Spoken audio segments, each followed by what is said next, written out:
This is Abe Friedtanzer from Awards Buzz. Very excited to be speaking with Jonathan Tropper about your Hi. friends and neighbors. How are you, Jonathan? Good. How you doing, Abe?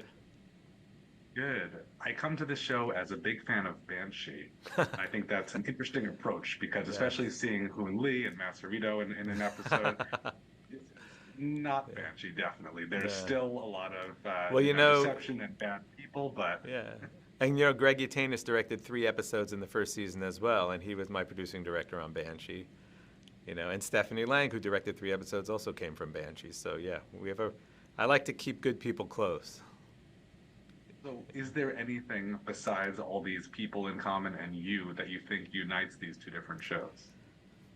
Tonally, not at all. I think that both shows have to do with somebody struggling to understand his identity through crime. So in that sense, maybe you could draw a parallel, but obviously, they're very different shows. I feel like the one, bit of violence we get in the first scene of this show, everybody would be dead by episode 3 if this was Banshee, and nobody would Yeah. have anything left or ever want to go back to their homes. Yeah, we'd already have burned the town to the ground at this point. Yeah. So where did the idea for this show come from for you? Before I wrote television, I wrote a number of novels that were all set kind of in this world, and I had always intended to return to it. I just sort of took a 10 or 11-year detour into action television.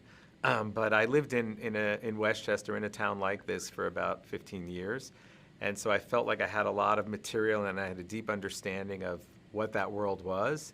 And I don't know, sometime around 5 or 6 years ago, I began thinking about a guy in this neighborhood who's starting to lose everything and resorts to robbing his friends and neighbors. And I was just thinking about all the accumulated stuff everybody has in their homes and all the stuff wealthy people buy and forget about.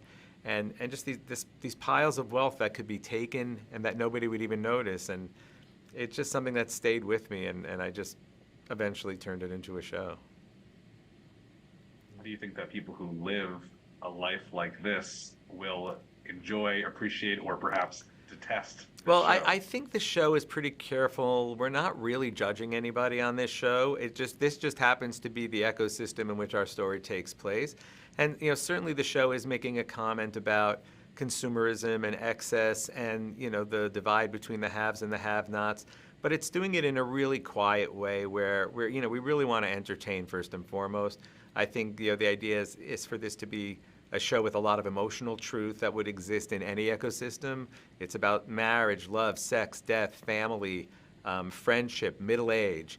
And then beyond that, it's all the fun of the capers and the idea that the American dream isn't working out for everybody. But I think we're really careful not to hit the satire too hard, because if you hit the satire too hard, you don't get to ultra emotionally invest in your characters. I also like that there's investment not just in this main character, but in a lot of the other people, especially Sam and Mel, who I think are fascinating characters, also because they're such good friends. Yeah, I mean, this is one thing that happens in any neighborhood and in any community is there's an insularity that starts to become incestuous. And you almost need to get out the red thread and push pins to start drawing the connections between everybody, because people are really up in each other's business in a neighborhood like this. Absolutely.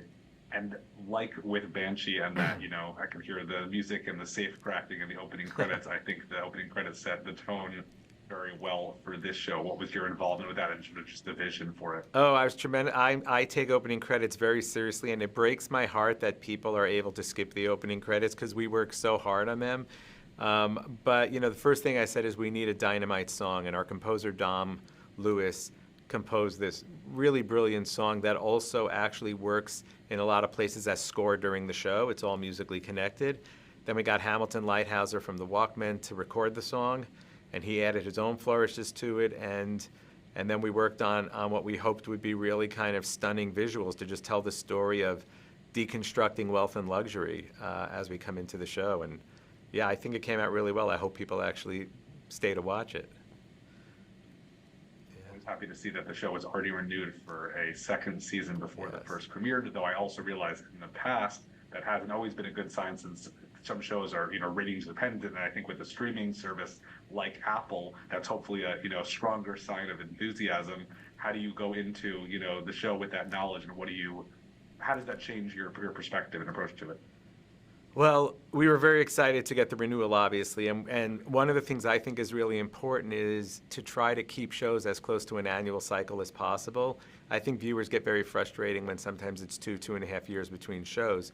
So before they renewed us, I just got them to let us do the writer's room, so I knew we'd have the scripts ready when the show came out if they were ready to greenlight us. To my great surprise, they greenlit us long before that, and so we're actually, we're getting ready to go into production again. This show won't be out more than, a week or two before we're shooting again. So it's very exciting to keep everybody in the groove, to keep the entire crew, to keep all the same people, and not have to kind of, reinvent the world 2 years later.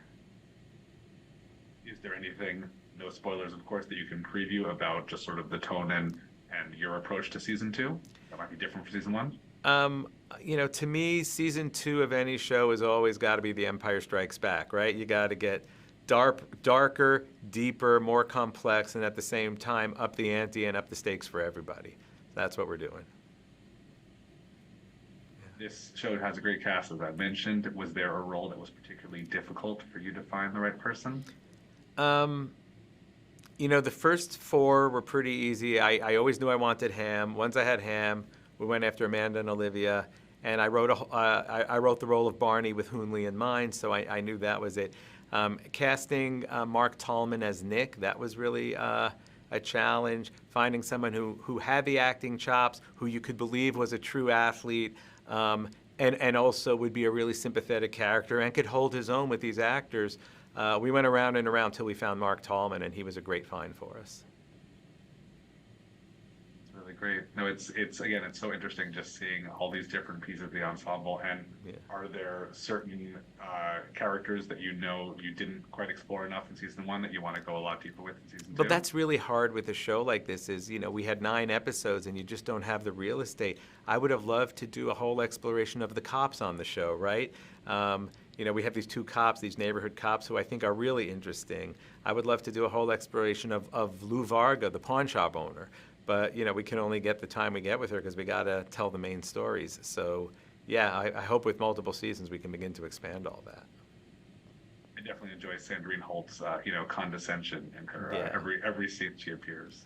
Yeah, no, it was really fun to say, like, how do we make a cop that doesn't feel like a procedural cop? It'd be really funny to have a cop who polices this town but has nothing but contempt for the people she serves and protects, and that's kind of where that came from. And yeah, she did a great job conveying that. Well, I like the shows that you make, and I'm curious, what do you like? What are you watching these days that's really impressing you? Obsessed with Adolescence, watching the 3rd season of The White Lotus, and I really loved Paradise on Hulu. So those are the 3 shows I've been watching lately. Yeah, and also we were obsessed. We binged all 4 seasons of Slow Horses on Apple. So I think that's pretty much been my year of viewing so far. I like that. Well, I wish you plenty of luck with season 1, and looking forward to getting started on season 2. Thanks very much. I appreciate the time.